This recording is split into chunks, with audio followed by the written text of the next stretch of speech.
It's the Ruthless Pro Wrestling Podcast. I am Peapod. I am part of the commentary team here in RPW, and also very excited to have another great interview ahead of us. This man, this guest on today's episode, very excited. He was probably part of maybe our biggest event, which was Inked in Blood during the ICW Deathmatch weekend, and he was part of probably the match of the night by a lot of people's standards, and one of the top matches that people were talking about throughout the whole weekend. The man I am talking to today is Mr. Hoodfoot Mo Atlas. Mo, thank you so much for taking some time out and talking with me today. Hey, what's going on, man? How you doing? Good. I appreciate it. And I want to dive just right into it right off the bat before we kind of get into a little bit of your background and everything. For people that did not know what was going on, originally we announced for Inked in Blood during the ICW Deathmatch weekend, which I'm still buzzing about. It was such a crazy weekend, such a huge opportunity, lots of fun. If you haven't seen it yet, go see it at IWTV after, obviously, you listen to this. We announced that Madman Pondo was going to be taking on Shane Mercer. Not Shane Mercer, but Bam Sullivan. Unfortunately, Bam could not make it out due to some personal issues and everything. So really that day, we're going to lift the curtain a little bit. That morning, we were kind of scrambling about what was going on. And you, while performed the night before I believe in the pit for ICW, we found out that you were literally in the same room talking with Pondo. So without giving out too away, because, I guess still keeping kayfabe, et cetera, or whatever, whatever nonsense, kind of tell me a little bit about when you got the call and ended up doing the match with Pondo. So I got the call when I was finishing up breakfast. Oddly enough, I was finishing up breakfast at IHOP actually with Pondo, and we was about to part ways. While we were getting our bills and everything, we were about to part ways, and I saw a message from Chris. I said, "Yeah," no problem, man. And at the time, I thought it was for the scramble, and I just messaged him. I was like, "When's the scramble on?" Or am I in the scramble? He goes, "No, I need you with Pondo." And from there, man, it kind of just started escalating. And my thing is, I'm big into, if you're gonna do something, be good at it, right? Right. But not even just good at it. Do your best that you can by putting your all into it. So when I agreed to it, I was like, I'm all in. Chris, he asked me what I was comfortable with. I was like, whatever the match was, I'm in. So it goes from there.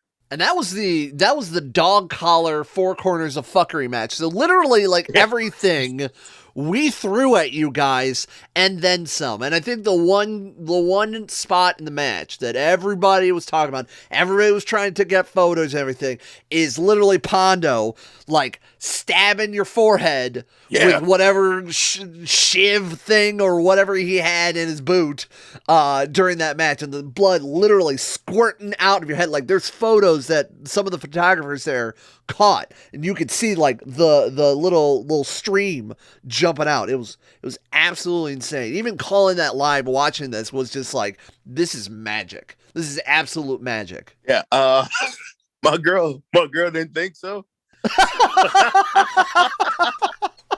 I was on a phone call maybe about an hour 30 afterwards, because apparently everyone posted it up online, and everything happened so fast that I didn't get a chance to call her and tell her about it. So she never knew. Man. So she's sitting at home why is everybody blowing me up? And I can only imagine when she saw blood squirting down my head, her only thoughts. But yeah, man, it was insane. Man, I guess I got a natural talent. I can something I can put on a resume. I can squirt blood out. It's a weird talent you didn't realize you had. Yeah, I didn't realize I could do that. And it was absolutely insane. Like people are still like we recently got some coverage from online wrestling magazine about it. Yeah, I mean, and like the coverage across the world, not only just like hyping up not only our work with ICW, got coverage from like the deathmatch scene, being like not even a 1 year company, doing these huge opportunities live on IWTV, like we're brand new into the world, and deathmatch wrestling is like I've spoken before, is like a hyper niche, all right, in a niche world. yeah, So like it's crazy to us that like all this happened and it was just absolute magic top to bottom. Our time during the weekend, we had to go long, we had to showcase everything, and we had to put everything on there, and I think literally almost everybody loved it. yeah. It was kind of like a underdog situation in a way, right? It was a very Mighty Ducks, Miracle on Ice situation where you're like, we got to give them everything. Mm-hmm. You can't lose. And if anybody knows me, man, that's who I am, man. I'm an underdog too. Like a lot of people look at me and go, "Oh, you can't be an underdog." But man, I look at my life, I go, I haven't had a lot of wins, man. I've been homeless quite a few times, Mm-hmm. you know. So when I see like Chris and RPW like busting their ass to get the recognition they feel like they want and deserve, or not even like they want, deserve, and they need it, right? I go, well, I'm gonna bust my ass for you. You know, Chris is a hell of a guy. He works his ass off to make sure that his company is seen like within less of a year, within like little under a year, I would say. RPW is starting to become one of those Midwest companies that a lot of people want to work for, and that's a lot. That has a lot to do with Chris and his team. And man, I'll go back to back with them any day. Lethal Weapon, you know, like he could be Murtaugh Riggs. I think that's a hell of a compliment right there. Yeah, yeah, man. Chris is my guy, man. I love him, man. He's a tremendous man. Not only I can say this as a professional contact, but as a personal man, and like I'm so happy to be a part of this. And I joined in right at Slamdemic Part 2, so right Yeah, around the end of April. Yeah, right when I left the radio industry and decided to go through new jobs for my 9 to 5. But I was brought in. They're like, we want you, we want your voice, we want your head, and I'm just like, I will give whatever I need to give to this team. I don't want to fuck up anything that's part of here. I just want to be a part of it wherever you need me, and it's been a blast since. Yeah, I haven't had too many. I haven't had too many regrets, other than like I wish I could have started. I wish I could have started back in Slamdemic 1 to say I'm an original. Yeah. Other than that, man, everything's been great. It's been a lot of fun, and even when we brought you in Slamdemic Part 2, and you had that match with Apollo Star, Yes. which was a lot of fun, and that was one of my first matches to call, and that was a blast. And then since then, like just seeing you when you being in the scrambles, and then being with the more aggressive matches, and then seeing you doing a lot more with the deathmatch scene and everything, like, and you've only been in the world of wrestling for like what, under 5 years? Yeah, under 4. I've been wrestling for 4 years. Yeah, it's weird because a lot of people see me being bald. They go, "Oh yeah, you've been wrestling for like what, like good 6, 7?" I'm like, nah, just been wrestling since I was about 4 years. About 4 years ago, I started wrestling, and but I've been a fan of wrestling since I was 12, Mm-hmm. and a fan of independent wrestling since I was like maybe 15, 16. Mm-hmm. I came up in that mid 2000s, at 2006, 2007, ROH, Pro Wrestling Guerrilla. Absolutely. I came up in that era where I'm like, man, I love this. You got your Chris Heroes, your Eddie Kingston's, your Brian Danielsons, which is insane to talk about right now because like pretty much all of those names are having a resurgence right now. All of those men and women that, and I will agree, that's like when I got into independent wrestling as well. It was right when I was in college, so it was like the mid 2000s, the ROH CZW war, with that Chikara Pro. I remember going to the very first Chikara Pro Cleveland show, and that was a big deal because they were only doing stuff in the Philly area, and that's it. So them moving out more, well, west for them, into our area and doing shows in like Illinois, and then it was like a Sunday in Cleveland was like a big deal. I saw Player Uno and Stupefied, when is known as Player Dose at that moment, win the Chikara tag titles. Bro, that's a deep cut. That's a deep cut. If you want to look that up. And now I'm seeing all these guys that I saw in the independents like on national television. So everybody's like, who are these people? I'm like, holy shit. Like I marked hard when 2.0 showed up on TNT. Yeah. So like guys like 2.0, where like if this was like 7 years ago, you'd be like, man, they'll probably have a good run, like probably do some lucha stuff, right? Like a couple of spot shows at Pro Wrestling Guerrilla, maybe. But like now you look at them and you go, oh, these are TV guys, and that's nothing taken away from them. It's just the business 7 years ago was vastly different than what it is now, right? Like think about the fact that Eddie Kingston, as good as he was, good as he was and is, 7 years ago, he was not signed. No. Right? Like, that's insane. But like some more career resurgence, this is like a personal one for me. Mm-hmm. I'm waiting for Lufisto.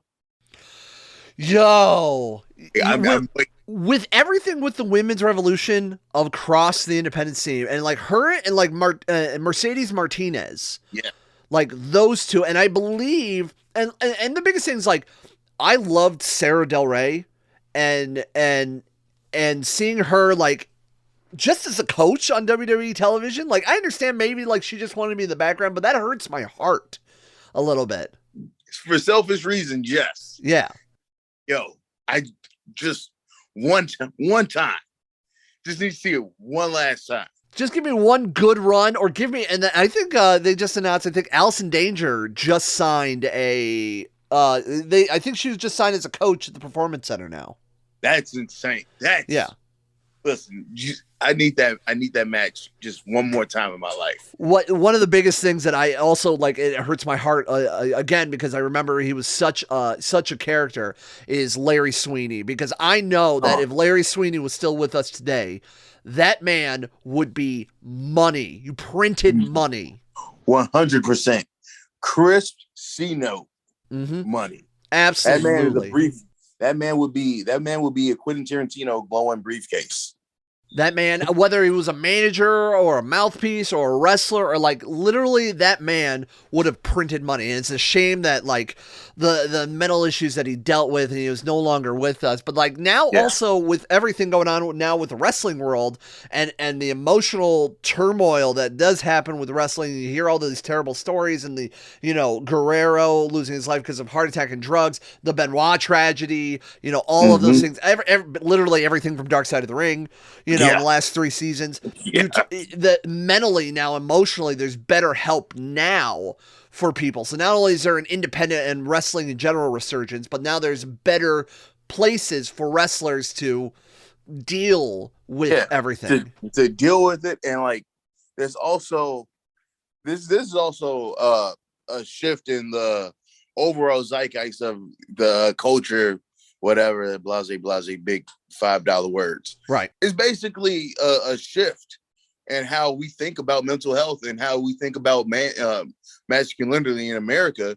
Is that, now it's comfortable for guys to go like, yo, I'm not right. Before, they tell you, hey, you got to eat that shit and bury it. Like, you got to get up in the morning and do what you got to do.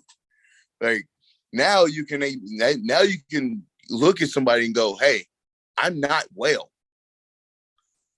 and someone like, I got you, man. They like, yo, take time out. I understand. Right. Before, they're like, all right, well, I don't know what to tell you, bud. like, Right. like, you still got to go do 9 to 5. Like, you still got to clock in. Right. And it's a great way because and while it started off kind of like an internet thing or whatnot that like other men calling other men kings, but like just that camaraderie around helping your fellow man and making sure your brothers in arms, your friends, your close ones, they're in a good spot. So I always love when like complimenting another man or things like that. Not even just like a joking or a sexual matter. Just say, King, you're the best. Thank you. Hope you're well. Things like that.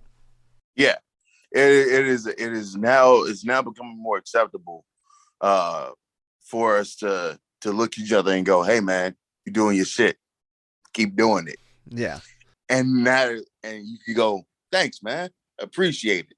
It means like, so much more. Like, I just realized like now guys are becoming like are actually being able to look at each other and like, man, like I talk to some of my friends like as I'm getting off the phone, I'm like, all right, love you, man. Before, like you couldn't feel comfortable saying that to another guy just because you're like, oh man, like this is weird, but why is it weird? Right. Yeah. How about we don't make it weird? And how about we just look at each other and be like, yo, man, you're my boy. Mm-hmm. I love you. Normalize telling your boys I love you. Exactly. Yeah. Exactly. So you were such a fan, the independent world and everything. You decided to finally like pull the trigger. Like, when was the moment for you to go, I want to do this for a living? So when was the moment where I decided in my head that I was going to be a professional wrestler, or when did I actually like pull the trigger? Both. Because there's two different ones. Both then. So the first time I said I wanted to do this, my father brought me and my brother by extension WrestleMania 17 DVD. Oh wow. And I remember watching Kane versus Raven versus Big Show, the hardcore title match. Wow. And I went, yo, this is insane. I fucking love it. And then about a match after, or about 2 matches after, it was the TLC match. And I remember just going, I want to do this shit forever. Like, I don't know what this is, but I want to do it. Right? Like, before I was kind of a fan of wrestling, just like, oh man, this is really cool. I like it. But that DVD changed my entire life. And then when I told myself like, yo, you should get off the pot. It was Clash of Champions when they were in Indianapolis about, I want to say maybe 5 years ago, WWE, like 5 or 6 years ago. And I went to it live. Like, I didn't attend on it. It was a very weird situation. I just happened to be downtown, and one of the scalpers was like, yo, I'm trying to get rid of these tickets. I'll give you one for like 20, like 20, 25 bucks. I was like, yo, all I got is 20. He's like, all right, bet. And I ended up going to the Clash of Champions, and I sat there and I watched it, and I saw people's emotions react to wrestling. And I was like, I got to do it. I won't be happy with myself if I didn't. So that next Monday, I was working with a cat who was a trained wrestler, and is a local independent wrestling company here in Indianapolis. And I went to go train with them. And not taking anything away from that guy, he wasn't great for my own personal experience. For other people's experience in wrestling, what they want to have, fine. He suits you. But what I really wanted in wrestling, he wasn't suited to giving me. But also, that's where I met Randy. That's where I met Schwartzy. That's where I met Apollo and Zodi. Man. And I started training under them. And man, dude, I spent a good year and a half traveling and training with them and just learning. And I enjoyed every minute of it. I was across this entire country. It's really cool to have like a camaraderie and a family to help you like bring under your wing. And I always love with Randy. Randy spoke very highly of you, but then also goes, he ain't shit. If you ask me, he's like, he ain't shit. Yeah. If you ask her in front of me, I ain't shit. But one thing I will love that like Randy really does love her trainees. Like myself, Satu, like she'll tell us that we ain't shit, but then like at the same time she'll go talk to somebody and go, those are my boys. And it's honestly one of the things I love, man. I love that somebody else is able to take a look and go, hey, like that's fucking cool, right? And yeah, man, like they're gonna get emotional because like fuck that, bro. Like, we're gonna be hard, man. Yeah, hard. But fuck all that open emotional masculinity shit we were talking about before.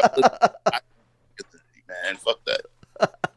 It's beautiful to see that, and for such a small little time, you've already made a lot of waves, not only in just the regional area, but you showed up on the PWI 500, you showed up at the top African American wrestlers through PWI at 69. I believe it is BWI Oakland Cat. Like, man, I've been wanting to go out to Oakland again. To link up with them. Like every time I'm like, man, one of these days I'll be out there. Like I just gotta get out there. So hopefully in the near future I'll be out in NorCal and I can kick it with them. But man, this year, so it's kind of started last year. Mm-hmm. Last year kind of like it felt like it was building last year. And I was a little worried that with the pandemic ending and things opening back up, where was I gonna stand? And I distinctly remember like talking to Swartz in the living room about it, and he goes, well, it just means you got to go harder. And God damn it, he was right. Like, you just got to go balls to the wall and kind of keep it going. You got to keep that momentum going, because sometimes we want to slow down, but man, this game is vicious, and it'll leave you behind quick. It really is. It's in that kind of world that, the wrestling world has evolved so much to the point that if you're not willing to evolve and not willing to put yourself out there, you're going to get left behind real quick. And someone like you who can move like you do, who can jump between the two worlds of deathmatch and regular wrestling, that's huge for you. I do appreciate it. I kind of want to look at wrestling as being an art form, right? And one thing is like Pablo Picasso. He's famous for having his periods, correct? Like the blue period, right? And I think every artist needs to go through a period, and they need to add different techniques and tools to the toolkit. And that's what wrestling is to me, like every different style, is a tool or a medium that you can add to your toolkit, to your overall presentation. So that's what it is. It's quite incredible. And now another part of your toolkit is part of our tag title tournament, Boiling Point 2, November 27th. You have a very interesting partner in this, in Mr. Casanova Valentine. Yes. Yes, I do. It's actually sometimes like drinking buddies also make great fight buddies who also make great tag buddies. I don't know. I'm not a wordsmith, but but me and Casanova, we're both 1-1 right now, versus each other. And but we also get along. He's a hell of a dude. And I honestly think us tagging up is kind of bad for everybody else involved. But see, I would be lying if I told you I didn't have an ulterior motive for this. Because I don't know if you remember my last appearance at RPW prior to Inked in Blood. I believe you were attacked by the debuting team of Midwest Scum with Zach Thomas and Dread King. Yeah, and if I'm not mistaken, that team is going to be also in this tournament. This is absolutely true. And I don't know how the brackets shake out, but if we just so happen to be standing across the ring from them, and I got somebody to watch my back, you know, what are you going to do when there's no Murtaugh in this Lethal Weapon? You got Riggs and Riggs. What's going to happen? What's going to happen? Line has been drawn. That's what's going to happen. I'm sorry, that was a rhetorical question. We're going to fuck them up. We're going to fuck them up. Yeah. It's quite crazy, and of course, as we kind of wind down with our year one of RPW, you know, looking ahead, what's in the books for Hoodfoot? Whether it's a part of RPW, whether it's doing more stuff with ICW, whether it's doing more stuff regionally, nationally. What do you want to do? Where you want to go? Who you want to face? All right, so like in the near future, man, I want, this has been on my list for a minute now, but I want to have at least 5 different tournaments underneath my belt. Win, lose, or draw. I want to be in 5 tournaments next year. Okay. Any specific ones, or just like any of them? I'm sorry, I didn't elaborate on that. Okay. That's my bad. Go ahead. I want to be in 5 deathmatch tournaments next year. Oh, okay. Win, lose, or draw. I want to start stamping my name in a space, you know, that people didn't think I could go to. So I want to start doing that. I'll be a liar if I said I wasn't eyeing Justin Kyle in his title. And man, it looks nice. Looks real nice. It will look real nice on my shoulder. Ooh. I'm just saying. Maybe 2022, me and Justin Kyle, we could talk about that. Like, gentlemen.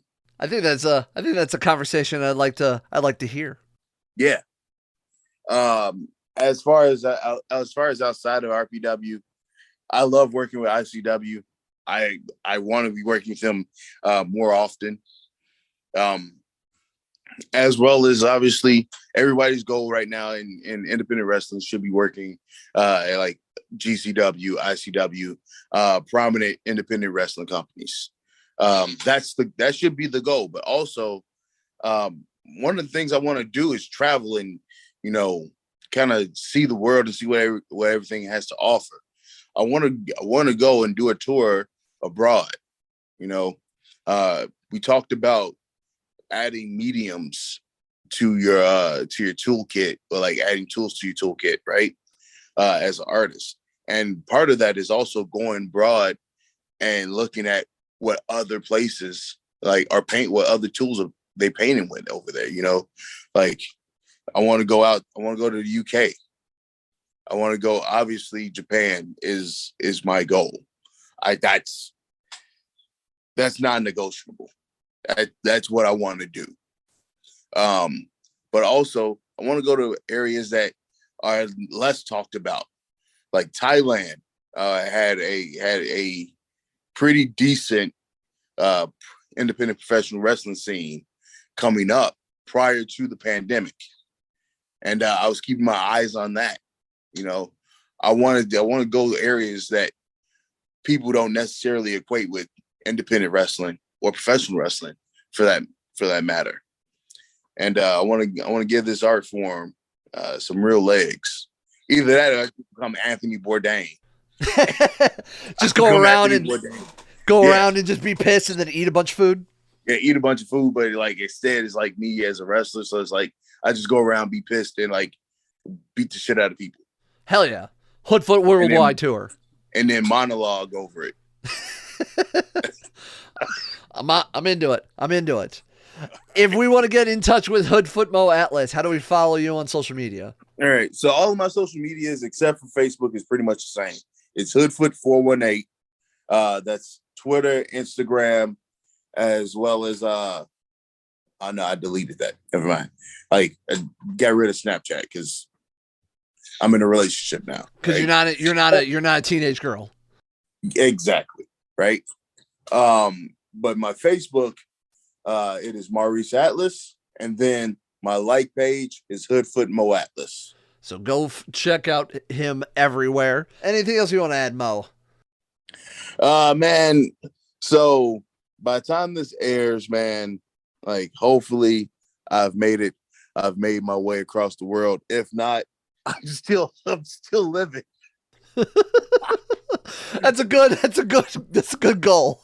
I'm either all over the world or I ain't dead. I ain't dead. Either one is good news to me, and hopefully to everybody else listening. So, man, I don't have much to add, but other than, man, be easy, love everybody, and a little bit of PR advice to every professional wrestler out there: shut the fuck up. Absolutely. Just shut the fuck up. And I'm not telling you not to say anything that's important, but know your spots. We're wrestlers. We should know that, right? I kind of like that. And we're gonna leave it at that. Mo, thank you so much for taking some time out and talking to me. That's part of my Anthony Bourdain. That's part of my Anthony Bourdain wrestling tour. Hoodfoot, shut the fuck up. Yeah, that's the name of it. That's all right, man.